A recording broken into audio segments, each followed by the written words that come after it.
Yaqub, due to my personal research, which I'll explain later, took 12-year-old girls and kept using albinos to sexually through sexual reproductive selection, only allowed them to keep having babies by mulattoes until by albinos until the gene got so weak it couldn't heal itself. Because if you study pigmentation, we know that an albino has 0 melanin, a Caucasian has little to none, which means a Caucasian is not an albino.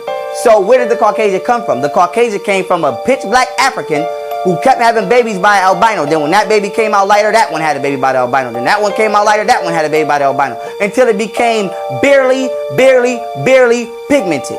And this is proven through what you call the Latino community. No disrespect to y'all, but if you look at most Spanish people, or you turn it to the Spanish channel right now, they look borderline white, but they just have a tinge of melanin that keeps them from being white. Or if you look at an Asian looks borderline white, but they have a tinge of pigmentation that keeps them from fully being albino.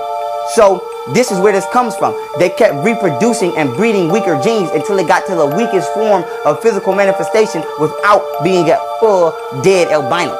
So when it comes to melanin, think of a loading bar. 100% is loaded. So y'all make fun of people who look like this, pitch black.